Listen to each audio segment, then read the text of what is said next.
아멘.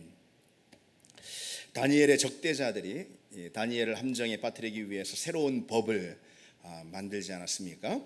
그 법은 앞으로 30일 동안 왕 외에는 그 어떤 신에게도 절을 하거나 기도하지 못하게 하는 그런 법입니다. 그러니까 이것은 이제 다니엘이 하나님만을 경배하고 또 하나님께 기도하는 그런 정해진 시간을 구별해서 다니엘이 갖고 있었음을 다니엘의 적대자들이 이미 알고 있었다는 거죠. 그리고 그것을 꼬투리 삼아서 다니엘을 모함하기 위한 하나의 함정입니다. 우리가 이런 걸 볼 때 참 신앙생활 잘하고 믿음에 투철하면 할수록 그것이 때로는 세상의 비난을 받고 또 손해를 보는 그런 빌미가 될 수도 있음을 우리는 알 수가 있습니다. 그렇다고 신앙생활 우리가 적당히 할 수는 없고 또 타협할 수는 없는 거 아니겠습니까? 그것은 신앙생활이 아니죠. 여러분 한번 생각을 해보십시오. 세상 사람들이 나에 대해서 꼬투리를 잡거나 빌미를 잡거나 시비를 걸거나 그래서 그것으로 인해서 나를 비난하거나 손해를 주거나 불이익을 끼치거나 어떤 함정에 빠지게 하거나 할 만한 그 어떤 문제도 나한테 없어요. 나에게 그 어떤 문제도 없어요. 다른 사람이 나를 시비를 걸 만한 어떤 게 없어요. 그런데 저들이 내 믿음 하나를 가지고 시비를 건다면요, 나의 믿음이 시비거리가 되고 그로 인해서 어떤 빌미를 제공한 것이 된다면은 그럴 때 여러분 우리는 믿음에 투철한 그런 사람으로 살 수가 있겠습니까? 믿음을 그 순간 선택하고 그로 인해서 손해를 감수하고 불이익을 감수할 수가 있겠냐는 것이죠. 바로 그것이 자기 십자가를 지는 믿음 아니겠습니까? 주님께서 복음서에서 말씀하신 대로 우리가 그처럼 주님 말씀하신 자기 십자가를 질 수가 있겠냐는 거죠. 바로 그처럼 자기 십자가를 내가 지는 그것이야말로 우리 믿음을 가장 분명하게 보여주는 믿음의 증거라는 것을 알 수 있습니다. 자기 십자가를 지는 것. 그래서 믿음 때문에 내게 닥칠, 내게 미칠 어떤 손해들, 어떤 어려움들, 이것을 내가 미리 알고 그럼에도 불구하고 그것을 선택할 때, 그리고 손해를 감수할 때, 이걸 가리켜 자기 십자가다, 우리가 지을 십자가다라고 말할 수 있는데, 그 십자가야말로 우리의 믿음이 참 믿음이라는 것을 가장 분명하게 증명해 주는 겁니다. 오늘 본문 10절을 한번 보십시오. 다니엘이 그렇게 하죠. 다니엘이 이 조서에 왕의 도장이 찍힌 것을 알고도 자기 집에 돌아가서는 윗방에 올라가 예루살렘으로 향한 창문을 열고 전에 하던 대로 하루 3번씩 무릎을 꿇고 기도하며 그의 하나님께 감사하였더라. 다니엘은 알았어요. 함정과 올무에 걸려든 것을 알았습니다. 꼼짝없이 그 올무에 걸렸음을 알았어요. 그리고 뚜벅뚜벅 그냥 그 길로 들어갑니다. 그러자 대적들은 그 현장을 신속하게 덮쳐서 증거를 확보하지 않습니까? 세번역 성경 11절을 세번역 성경으로 보면은 이렇게 옮겨놓고 있어요. 그때에 다니엘을 모함하는 사람들이 들이닥쳐 다니엘이 그의 하나님께 기도하며 간구하는 것을 목격하였다. 우연히 본 게 아니죠. 딱 기다리고 있다가 다니엘은 하여튼 이 시간에 한 번도 빠짐없이 기도를 하니까 딱 그 함정을 딱 파고선 기다렸다가 급습을 해서 그래서 증거를 확보합니다. 오늘 다니엘의 이런 믿음의 삶들을 우리가 다니엘서 6장을 통해서 살펴보면서 이 주변의 모함과 함정, 세상의 비난과 질투 속에서 다니엘의 인생 가운데 최대의 위기가 닥치게 되었는데, 그때 이 다니엘이 어떤 믿음을 우리에게 보여주고 있는가? 다니엘서 6장은 특별히 구약의 믿음장이라고 말씀을 드렸잖아요. 그래서 이 시간엔 다니엘의 믿음을 통해서 우리에게 하나님이 주시는 교훈들을 좀 몇 가지 생각해 보려고 합니다.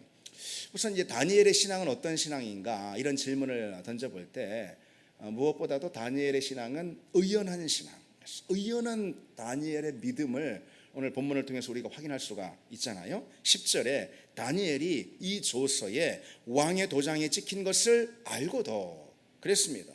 모르고 당하는 것이 아니죠. 다 알고 대적들이 쳐놓은 올무 속으로 뚜벅뚜벅 들어갑니다.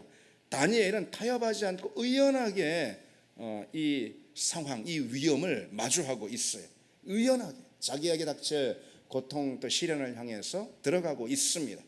본문의 사건을 보면은요, 믿음이 위기를 가져온다라는 것을 알 수가 있어요.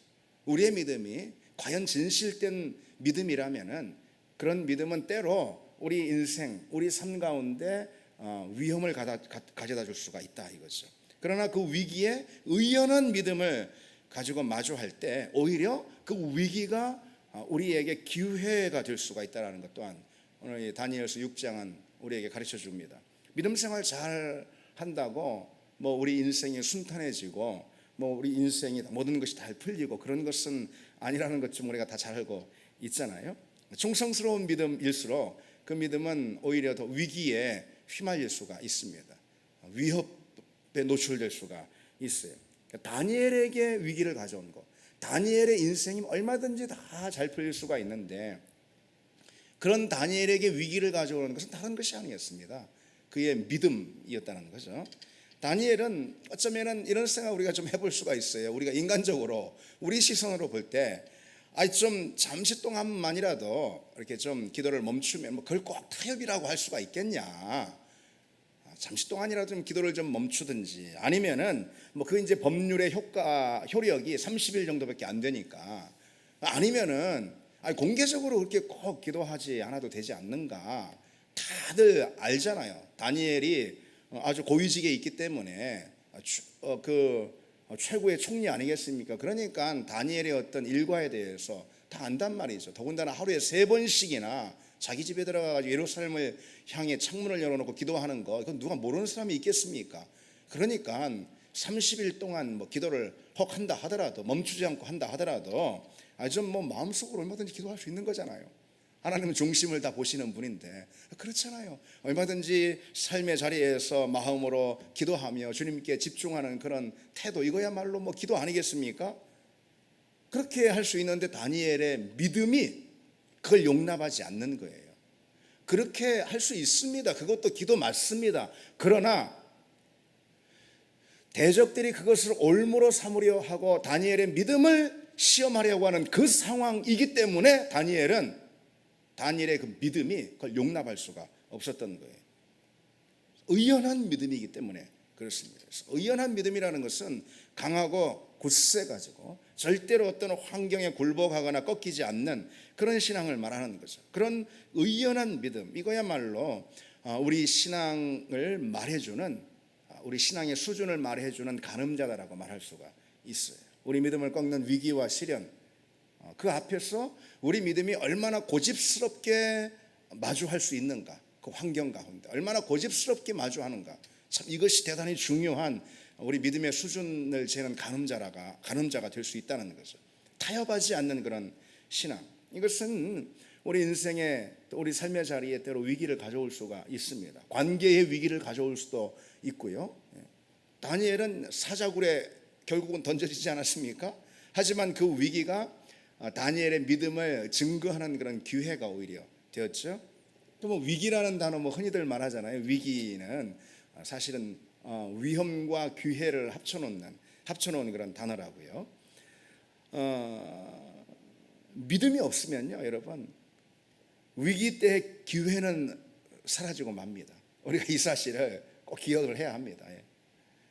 그러나 의연한 믿음으로 우리가 행하면은 위험은 결국은 돌파가 되고 그 가운데 하나님의 역사를 경험하는 그런 새로운 기회를 우리가 만날 수가 있습니다. 그래서 항상 위기 앞에서 그 위기가 우리의 기회가 된다는 것을 알아야 합니다. 언제? 우리가 의연한 믿음을 가질 때. 그러지 못할 때 위기는 오히려 우리의 인생도 또한 우리의 믿음도 불사르는, 넘어뜨리는 그런 것이 되고 마는 거죠. 우리가 의연한 믿음을 가질 때 위험은 돌파되고 오히려 기회가 우리에게 주어진다는 거죠. 다니엘이 우리에게 가르쳐 주는 것은요, 시류를 거슬러서 하나님을 신뢰하고 철저히 그분만을 바라보는, 그분께 철저히 순종하는 그런 용기입니다. 그래서 믿음은 그 용기가 동반이 돼야 하죠. 우리는 거의 여러분 뭐 다니엘처럼 이렇게 살벌한 그런 세상을 살고 있지는 않을지 몰라도 매일같이 우리는 선택하는 그런 기로에 놓여 있는 것은 사실이에요. 현실에 순응하고 시류에 편승할 것인가, 내 몸이 편한 본성대로 살 것인가, 아니면은 내가 뭐 손해를 보고 내가 어려움을 좀 당하고 내가 또 이득을 많이 보지 못하고 한다 하더라도 주님께 충성할 것인가, 그래서 내 본성이 좋은 대로 할 것인가, 아니면은 믿음대로 살 것인가, 그걸 선택하는 기로에 항상 서 있잖아요. 그렇지 않습니까? 세상을 거스르고 믿음을 택하는 것. 그래서 이것은 믿음인데 그 믿음은 바로 용기를 동반합니다. 의연한 믿음이라는 거죠. 그런 믿음을 가질 수 있게 해달라. 특별히 이런 코로나 시대에 우리에게 더욱 요구되는 믿음이 그런 거 아니겠습니까? 우리가 그걸 배우고 있는 거죠. 우리가 그동안 참 얼마나 부족했는가. 이런 위기를 우리가 경험하지 못한, 우리 신앙이 경험하지 못했기 때문에 위기에 얼마나 약한가 배우면서 또 한편 위기가 오히려 우리 믿음과 우리의 삶에 큰 기회가 될 수 있다. 어떻게 하면은 우리가 의연한 믿음, 용기 있는 믿음을 가지면은 위기는 우리에게 기회가 될 수 있다라는 걸 또한 배우는 이런 시기라 생각을 합니다. 그런 믿음이 되기를 바랍니다. 두 번째로, 오늘 이 다니엘의 신앙은 어떤 신앙인가? 이건 이제 한마디로 말해서 이렇게 볼 수 있어요. 평소 신앙입니다. 다니엘의 신앙은 특별한 신앙이 아니고 평소 신앙, 그러니까 체질 신앙입니다. 10절을 다시 보시면은 전에 하던 대로 하루 3번씩 무릎을 꿇고 기도하며, 여기서 이 전에 하던 대로라는 이 구절이 중요합니다. 다니엘의 믿음이 무엇이냐? 하던 대로 하는 믿음입니다. 평소의 신앙, 이것이 다니엘의 믿음입니다. 다니엘서 6장에 와서 다니엘이 뭐 어떤 특별한 계기를 통해서 특별한 믿음을 획득하게 되었고, 특별하게 획득한 그 믿음을 특별하게 사용한 그런 것이 전혀 아니라는 거예요. 다니엘서 6장은 평소 하던 대로 다니엘이 지금 하고 있는 겁니다. 다니엘의 이런 그 행위는 그러니까 그런 위기 가운데서도 계속해서 기도의 자리를 폈잖아요. 하루 3번씩 늘 기도하던 그대로 기도했잖아요. 이런 용기를 가지고 의연한 신앙으로 기도의 자리를 펴게 됐는데, 이런 행위는 다니엘이 뭐 어떤 대단한 순교적인 그런 헌신이 그에게 주어져서 이런 행위를 한 것은 아니라는 거예요. 뭐 대단한 어떤 공명심이나 뭐 순교적인 명예심 때문에 그렇게 하는 것이 아니라는 거죠. 그보다는 그저 이것이 다니엘의 평소의 습관이니까, 이건 거스를 수 없는 습관이 되었으니까 다니엘은 그렇게 한 것뿐입니다. 바꿀 의향도 없지만은, 그런 거룩한 습관을 바꿀 의향도 없지만은 무엇보다도 평소의 신앙이니까 그걸 사실 쉽게 고칠 수도 없는 거예요. 그것은 정말 관성대로 주어지는 것이기 때문에 거스르기가 또 어려운 것입니다. 하루 3번 다락방에서 예루살렘 향한 창문을 열고 기도하는 것, 이거는 다니엘의 어릴 때부터의 오랜 습관입니다. 거룩한 영적 습관은 그의 삶에 뗄래야 뗄 수 없는 그의 일부가 되는 거예요. 그 삶의 일부가 된 겁니다. 그 때문에 뭐 때에 따라서 뭐 때가 어떻다고 이렇게 쉽게 그렇게 바꿀 수 있는 것이 아니죠. 마치 호흡과도 같고 하루 3끼 밥 먹는 것과도 같기 때문에 뭐 그걸 가지고 자기의 어떤 위험이 닥친다 하더라도 그 경건의 습관은 결코 그렇게 쉽게 변경이 될 수 있는 것이 아닙니다. 우리가 그걸 이해할 수 있을까요, 여러분? 이해할 수 있겠습니까? 그럴 만한 성질의 것이 아니라는 거예요. 적어도 다니엘에게 있어서는 체질이기 때문에 그렇습니다. 근데 그런 평소의 신앙, 몸에 배인 신앙, 습관이 된 영성, 이거야말로요, 우리도 모르는 사이에 우리를 바르고 온전한 신앙인으로 사실은 만드는 것입니다. 다른 것이 만드는 것이 어떤 특별한 체험이나 어떤 특별한 하나님의 은혜를 통해서 특별한 사건, 이런 걸 통해서 우리가 온전한 그리스도인으로 자라는 것이 아니고, 평소의 신앙이 있죠. 몸에 배인 거룩한 습관의 영성, 이것이 나도 모르는 사이에 나를 온전하고 또 강건한 그런 성도로 삼는다는 거예요. 완전히 체질화되고 굳어진 그런 신앙, 이것은 뭐 육체적인 피곤함이나 어떤 환경의 어떤 여러 가지 어려운 상황이나 뭐 심지어는 오늘 다니엘처럼 어떤 위기나 어려움 있잖아요. 이런 것이 닥친다 하더라도 그렇게 쉽게 바뀌지 않는 겁니다. 그런데 바로 그런 믿음이 진짜 믿음이라는 거예요. 다 믿음이 있다고 하고 다 믿음이 있는 것처럼 보이지만은 진짜 믿음은 우리 체질에 대해서 우리 일상의 삶의 하나의 일부로 결코 뗄래야 뗄 수 없는 그런 거룩한 습관이 된 체질이 있죠. 이거가 사실은 나의 진짜 신앙입니다.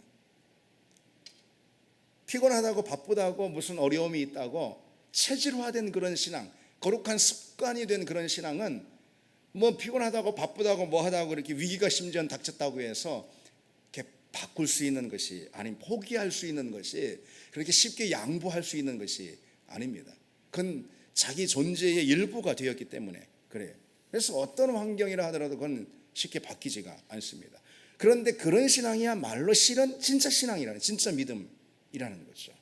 그래서 여러분, 우리가 우리 믿음 생활을 어떤 뭐 특별한 주간 행사 같은 걸로 생각을 할 때, 기도를 뭐 하나님께 나아가는 어떤 특별한 용무 정도로 뭐 바쁘고 다급한 일이 있을 때 하나님께 나아가는 특별한 용무 정도로 우리가 기도를 생각할 때, 예배를 어떤 특별한 그런 시간으로 생각을 할 때, 그때 우리 신앙은 대단히 연약하고 얕은 신앙이 되고, 그건 사실은 신앙이 아닐 수가 있습니다. 그런 경우는 우리 신앙생활의 여러 내용들을 특별한 어떤 시간이나 특별한 사건이나 체험 같은 걸로 만들어 버릴 때, 특별한 용무로 만들어 버릴 때, 그것은 우리 삶의 자리에 여러 바쁘거나 아니면 환경이 안 되거나 또는 시련이나 어려움이 닥칠 때 특별한 시간들, 특별한 용무들은 우리가 그걸 찾겠습니까? 그러지 않죠. 그건 금방 버리게 됩니다. 그래서 사실 변질된 신앙이라고 말하는데, 변했다고 말하는데 변한 것이 아니고 원래 신앙이 없었던 거예요. 근데 그런 신앙은 해서 조금만 어려움이 닥치고 바쁘거나 피곤하거나 하면 흔들려 버리고 맙니다. 마치 우리에게 호흡처럼, 식사처럼, 새끼 식사하는 것처럼 평소 우리 삶에 뗄 수 없는 일부가 될 때, 그런 믿음이 실은 진짜 믿음이고, 우리 그리스도인들에게 하나님께서 요구하시는 믿음은 또, 그리고 믿음 생활이라는 것은 바로 그와 같은 거라는 거죠. 그리고 그런 믿음만이 제대로 힘을 발휘할 수가 있습니다. 우리가 때로 어려움을 만나고 위기 같은 것도 만나잖아요. 그런 신앙의 위기요, 그런 어려움들이나 위기를 만날 때 그런 특별한 나의 신앙으로 그런 어려움들을 이길 수가 있는 게 아닙니다. 다니엘처럼 평소 하던 대로 함으로써 비로소 우리는 어려움이나 문제나 또 여러 위기라 하더라도 그걸 넉넉히 극복할 수가 있는 겁니다. 그러니까 여러분, 우리가 좀 실제적으로 좀 접근해서 내게 하던 대로 하는 신앙이 있는가, 이걸 좀 점검할 필요가 있습니다. 나에게 평소 하던 대로 하는 그런 신앙의 모습이 있는가, 평소 하던 대로 하는 기도라는 것이 내게 있는가, 이게 굉장히 중요한 것입니다. 평소 하던 대로. 그래서 그것은 어떤 상황으로 인해서, 어떤 환경으로 인해서 쉽사리 바뀔 수 있는 게 아닌 그런 거예요. 평소 하던 대로, 늘상 하던 대로 내 삶의 일부가 된 그런 신앙의 내용들이, 또 거룩한 습관들이 내게 있는가, 이게 참 중요합니다. 그러니까 실제적으로 좀 접근해서 주일 예배, 그리고 최소한의 주일 예배와 수요 기도회 정도는 우리가 정말 믿는 사람이라면은, 그리스도인이라면은 그거 정도는 우리 평소 신앙의 그 영적 습관으로 자리 잡아야 마땅합니다. 그 정도도 아니면 그 뭐 세상 사람하고 다를 게, 믿지 않는 사람하고 다를 게 뭐가 있겠어요. 그러니까 일상에서 뗄래야 뗄 수 없는 하나의 일부, 일상과 딱 붙어 있는 일부, 우리가 하루 세 때 먹듯이 그렇게 주일 예배와 최소한의 수요 예배 정도는 너무도 당연한 호흡과 또 한 끼와도 같은 그런 내 일상의 일부로 자리 잡아야 합니다. 이게 여러분 대단히 중요합니다. 어디 뭐 부흥 집회 가가지고 어디 무슨 뭐 은혜로운 영상 봐가지고 뒤집어지고 그런 게 절대로 아닙니다. 주일 예배, 수요 예배, 수요 기도회, 그거 없이도 신앙생활이라는 것이 가능한가, 지탱이 되는가, 또 신앙생활을 말할 수 있는가, 라고 할 정도로 최소한의 그 정도는 흔들리지 않는 내 믿음의 습관으로 자리해야지 됩니다. 여러분, 그 목회자들이 왜 우스갯소리로 새벽기도 누가 만들어가지고 말이지, 새벽기도 만드는 사람이 얄밉다는 듯이 뭐 세계 교회 가운데 우리나라만 새벽기도 있다고 뭐 그러면서요, 누가 새벽기도 만들어가지고 이렇게 고생을 시키냐고 뭐 그런 얘기들을 이제 목회자들 우스갯소리로 하잖아요. 말 그대로 우스갯소리로 하는 거예요. 실은 새벽기도가 없으면 목회를 못합니다. 이건 그냥 수사가 아니에요. 그냥 과장이 아니에요. 이것은 말 딱 그대로입니다. 새벽기도가 없으면 절대로 목회를 할 수가 없습니다. 또 우리 교회 새벽기도 우리 성도들이 거의 나오질 못합니다. 그렇다고 없애질 않아요. 성도들이 대부분 잘 나오질 못하는데 거의 많이 못 나오는데 새벽기도 그러면은 좀 없애도 되잖아요. 이건 공 모임이니까. 그런데 그러지 않아요. 왜요? 내가 해야 되니까. 목사라도 해야 되니까. 새벽기도는 그래서요, 우선 아주 솔직하게 말씀드리면은 저를 위해서 있는 것입니다. 새벽기도에는 그것이 목회자에게 그 삶의 일부가 된 체질이 되지 않을 땐 어떻게 목회를 할 수 있다고 말할 수가 있을까요? 그래서 여러분, 우리에게도 다 같습니다. 하던 대로 하는 그런 신앙이 다니엘처럼 있어야지요, 우리는 비로소 건강한 신앙생활을 할 수 있고 온전하게 할 수 있고 또 이기는 신앙도 다 가능한 겁니다. 그래서 이 질문을 점검을 해야 합니다. 내가 하던 대로 하고 있는 신앙이라는 것이 지금 있는가? 하던 대로 하고 있는 기도가 있는가? 하던 대로 하고 있는 묵상이라는 것이 있는가? 하던 대로 늘 하고 있는 예배라는 것이 있는가? 예배가 하던 대로 하고 있는 예배가 안 되니까 뭐 조금 어려움, 조금 코로나 이런 상황이 되니까 예배 안 드리고, 그리고 뭐 몇 달까지 뭐 그냥 흘러버리잖아요. 영상으로 잘 들으시는 분도 물론 계시는데 어쨌든 몇 달 그냥 흘러버리잖아요. 왜요? 하던 대로 하는 예배가 아니어서 그런 거예요. 다시 말해서 그 예배가 자기 신앙의 체질, 거룩한 영적 습관 없어서는 도저히 안 되는, 내 신앙을 설명할 수 없는 그 거룩한 습관이 됐기 때문에 그렇게 할 수 있는 거죠. 그러지 않은 경우는 실은 예배자가 아니었던 것이고, 그리고 엄밀히 말해서 그리스도인도 아니었던 것입니다. 여러분, 솔직하게 말해서 이런 코로나 상황이라 탁 터졌다 해서 심지어 몇 달간 그냥 예배를 그냥 무시해버리고 안 나온다면 그 그리스도인이라고 말할 수는 없는 거죠. 우리 이 점을 또 알아야 합니다. 내가 지금 섬기는 교회가 가장 소중하다는 걸 알아야 합니다. 이 얘기를 왜 드리는지 여러분 생각해 보십시오. 내가 참석하고 있는 예배가 가장 소중한 거예요. 내가 지금 참여해서 기도하는 그 기도가 가장 중요한 거예요. 내가 듣고 있는, 매주 듣고 있는, 매일 듣고 있는 설교가 가장 소중하고 중요한 것입니다. 거기에서 은혜를 얻을 수가 있어요. 거기에서 능력도 얻게 됩니다. 하나님이 내게 주신 그 신앙의 자리를 소중히 여기고 그것이 내게 거룩한 습관이 되어야지 됩니다. 뭐 어디 좋다 뭐 하면은 뭐 우르르 뭐 거기 뭐 몰려가고, 뭐 어디 뭐 무슨 특별한 프로그램 뭐 특별한 집회나 뭐가 있다 하면은 뭐 거기 그냥 또 우르르 쏠리고, 그런다고 믿음이라는 것이 만들어지지 않습니다. 그것이 거룩한 습관으로 그 삶의 일부가 될 수 없기 때문에 그렇습니다. 그 삶이 참여가 돼야지 되는 거거든요. 그러지 않은 것들은 다 그 특별한 어떤 용무, 특별한 어떤 체험이 되고 맙니다. 그런 거는 우리 신앙을 결코 지킬 수가 없습니다. 그래서 우리가 참여하고 있는 교회에서 참여하고 있는 예배와 기도와 늘 듣고 있는 말씀, 이것이 우리 일상의 거룩한 신앙의 습관으로 자리 잡을 때 그때 그 신앙이 참 든든하고 건강한 신앙으로 자랄 수가 있습니다. 마지막으로 하나 더 보시겠습니다. 다니엘의 신앙에 대해서 생각해 보는데, 다니엘의 신앙은 어떤 신앙이냐? 기도로 돌파하는 그런 신앙입니다. 역시 보면 10절을 보시면은 다니엘이요, 하루에 3번씩 무릎을 꿇고 기도했다고 그랬잖아요. 위기 가운데도 지금 기도를 하고 있는 거죠. 그리고 결국 그 기도로 위기를 돌파하지 않습니까? 그런데 이 생각을 한번 해보십시오. 오늘 본문에서 실은 지금 다니엘을 위기 가운데 빠뜨리게 한 것이 무엇이죠? 기도란 말이죠. 기도의 행위였어요. 기도가 다니엘을 어려움에 처하게 하는 원인입니다. 기도만 하지 않으면 위기도 어려움도 없습니다. 그런데 다니엘은 다니엘에게 그건 천만의 만만의 말씀이죠. 기도만 네가 하지 않으면 이 위기를 모면하는 거 아니냐. 다니엘 입장에서는 천만의 만만의 말씀이에요. 그렇게 생각하지 않았어요. 기도하지 않는 것이 오히려 위기고 기도할 때 위기를 돌파할 수 있다고 믿은 사람이 다니엘이죠. 그러니까 그렇게 기도했고, 그리고 실제로 기도를 통해서 모든 어려움과 위기를 돌파했습니다. 대적들은 지금 다니엘의 기도를 공격 목표로 삼고 공격의 초점이 거기에 있어요. 그러니 다니엘이 위험에 처한 것도 기도 때문입니다. 말씀드린 대로. 그러나 다니엘은 거꾸로 생각했어요.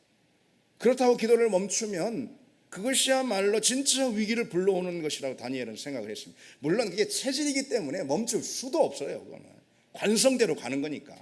그러나 꼭 이런 생각조차 하지 않았다라는 거예요. 기도하지 않으면은 왜냐? 하나님이 일하시지 않을 거 아니겠어요. 하나님이 함께 하시고 역사하지 않는단 말이에요. 기도하지 않으면은. 그러면은 대적들은 꼭 기도를 빌미로 삼지 않는다 하더라도 얼마든지 다니엘을 공격할 수 있을 것이고, 그럼 다니엘은 그냥 자멸하고 말을 것이에요.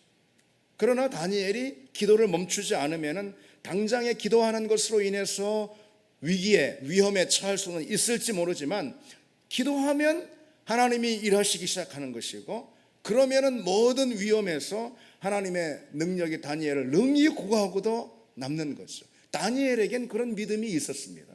기도에 대한 확신이 있었어요. 그래서 다니엘은 기도로 돌파하는 그런 믿음을 택했죠. 다니엘이 지혜로운 것입니다. 다니엘이 헌신적인 것이고, 다니엘이 희생적인 것이고, 뭐 그런 것보다도 다니엘이 지혜로운 것입니다. 오히려 자기 자신을 생각해서 그렇게 하는 것이에요. 마귀는 다른 것을 공격하기에 앞서서 먼저 우리 기도를 공격한다는 것을 좀 여기서 기억해야 합니다. 무엇보다도 먼저 기도를 꺾어버리고 기도를 좌절시키는데 우선적인 초점을 둡니다. 마귀의 공격은 항상 그렇게 옵니다. 왜 그럴까요? 기도가 최고의 무기이기 때문에 그런 거예요. 그래서 기도부터 꺾어놓는 거예요. 뭐 요즘 현대 전쟁 보면 전쟁은 상대 적국의 뭐 레이더부터 다 이렇게 미사일로 때린다며요. 아무것도 못 보게 까막눈이 되게. 레이더가 없으면 그렇게 되잖아요. 기도가 그런 것입니다. 적을 파악하고 그리고 또 적을 먼저 공격할 수 있는 그런 최고의 무기가 바로 기도거든요. 그러니까 기도의 의지를 꺾고 먼저 기도부터 좌절시키려고 하는 것이 사단의 공격입니다. 그럼 이제 무장해제가 되니까 그 다음부터는 뭐 그냥 아파커트니 뭐 아니면 뭐 라이트 훅이니 뭐 그냥 뭐 제대로 그냥 온전히 맞아버리는 것이죠. 그러니 여러분, 우리가 혹 내가 기도 생활 때문에 당장에 뭐 다니엘처럼 어려운 것이 우리에겐 뭐 있을까 싶습니다. 그러나 어쨌든 기도 생활 때문에 인간적으로 봐서 나한테 참 마이너스 되는 것들이 있어 보이고 그럴 수는 있어요. 시간상 여러 손해를 보고 기도 생활 때문에 당장 여러 어려운 것이 있고 뭐 그리고 심지어 주변에서 가족들이 기도하지 말라고 하는 경우도 있을 수 있잖아요. 어쨌든 그렇다 하더라도 절대로 기도만큼은 양보해서는 안 됩니다. 양보할 게 있고 그러지 못할 게 있는 거죠. 기도만큼은 양보해서는 안 됩니다. 이 당시 사람들 눈에는요, 왕의 도장이 찍힌 조서, 이거야말로 최종적이고 궁극적인 현실이다. 왕의 도장이 딱 찍혔으니까 이거는 거스를 수 없는 궁극적인 현실이야, 이렇게 받아들였을 거예요. 그러나 다니엘은 그렇지 않았습니다. 아직 기도라는 무기가 있잖아요. 그 무기는 사용하지 않았잖아요. 그런데 그 무기를 꺾으려고 하네? 말이 안 되죠. 그것은. 다니엘은 그 기도를 사용합니다. 그 기도 때문에 위험에 처한다 하더라도. 그래서 결국은 기도가 그 모든 상황을 역전시키고 뒤집는 그런 능력이 되었죠. 어인이 찍힌 거, 이것이 가장 큰 능력이 아니라 하나님의 일하심, 기도를 통한 일하심이 가장 큰 능력이라는 거, 기도의 사람은 그렇게 늘 믿습니다. 우리는 기도로 돌파하는 사람이 되어야 합니다. 지난주 주일에 그 제 신학교 그 동기인데, 지금 현재 이제 그 친구는 어떤 그 목회를 하는 게 아니고 신학교 교수로 일을 합니다. 근데 그 이제 친구가 지난 주일날 놀러 왔거든요, 저희 교회에. 그래서 이런저런 얘기를 나누다가 자녀에 대한 이야기를 나누게 됐어요. 그 집 딸이 둘인데 우리하고 애들 나이가 같아요. 하나는 고등학교, 하나는 중학교 2학년이고 그렇거든요. 근데 이제 이 친구는 신학교 교수다 보니까 담임 사역지가 따로 없습니다. 그래서 이제 어느 때부터인가 가족들이 뭐 어느 때부터인가 이제 뿔뿔이 다 흩어졌어. 뭐 엄마 따로 아빠 따로 뭐 딸들 다 따로 흩어져 가지고 신앙 교회를 가게 됐다는 거예요. 딸이 둘이 있는데 중학교 2학년짜리 이제 막내 딸이 있거든요. 이 딸은 자기 친구들 따라서 영등포에 있는 어느 성결교회에 가게 됐습니다. 그런데 그 교회가 얼마나 뜨거운지, 얼마나 뭐 기도회 역사가 막 얼마나 뜨거운지, 교회 학교 아이들이 심지어 그 교회 학교 아이들도 뭐 기도가 대단하다고 그러는 거예요. 중학교 2학년짜리가 여러분 새벽 기도를 매일 한 번도 빠짐없이 나가는 거예요. 그 교회 새벽 기도가 5시인데, 새벽 5시인데 어떻게 나가냐? 아빠 엄마는 그 교회 교인이 아니야, 안 나가요. 새벽 기도도 안 나가고 신학교 교수가 돼가지고 어떻게 나가냐? 새벽 버스를 타고 나가네요. 새벽 버스를 타고 거기 가서 어른들과 함께 새벽 기도 순서, 간단한 순서 있잖아요. 그거 끝나면은 저 같은 본당인데, 본당이 이제 큰데 저 한켠에 이제 모이는 거예요.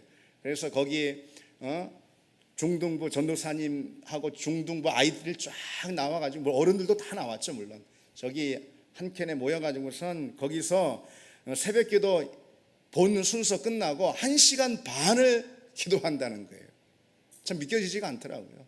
1시간 반을 이 애들이 뭐 정말 그 애들 목소리로다가 주여 주여 외치면서, 그러면서 막 눈물을 막 폭풍 눈물을 흘리면서 막, 그리고 요즘은 막 나라와 민족을 위해서도 막 기도하고, 그러니까 다른 어른들이 그 아이들의 그 애들 목소리로 주여 주여 눈물을 흘리며 기도하는 그 기도 때문에 기도가 상승해서 올라가는 것을 느낀다고 합니다. 그 엄마가 몇 차례 가봤다는 거예요. 딸 따라서. 처음에는 말리기도 하고 했는데 걱정이 되잖아요. 그 새벽에 나가니까. 겨울 같은 경우 눈이 막 엄청 와가지고선 그런 때는 새벽 버스 안 다닙니다. 그리고 또 아빠가 태워주기도 하는데 아빠 차도 못 갈 때가 있잖아요. 눈이 막 이만큼 쌓여가지고. 그러면 너 어떻게 할래 하면은 걸어간답니다. 세정거장 가야 되는데 그 자기 집 주변에 친구들하고 같이 걸어서 간다는 거예요. 여러분 우리가 배워야 되지 않겠습니까? 뭐 꼭 새벽기도 아니다 하더라도 우리가 가져야 할 기도의 자리, 우리가 마련해야 될 기도의 자리, 그래서 우리의 평소의 습관으로 우리의 체질 신앙으로 만들어야 하지 않겠습니까? 그럴 때 그 기도가 돌파하는 믿음의 능력이 될 줄 믿습니다. 여러분, 아무도 흔들 수 없는, 그 누구도 흔들 수 없는 믿음이 있습니다. 오늘 그 얘기를 한 것입니다. 그 누구도 흔들 수 없는 믿음, 어떤 것도 흔들 수 없는 믿음, 그것은 의연한 믿음이고, 그리고 늘 하던 대로 하는 신앙, 체질 신앙이고요. 그리고 기도로 돌파하는 믿음인 줄 믿습니다. 오늘 우리에게도 그런 믿음을 주옵소서. 오늘 기도하는 이 자리 되길 바랍니다.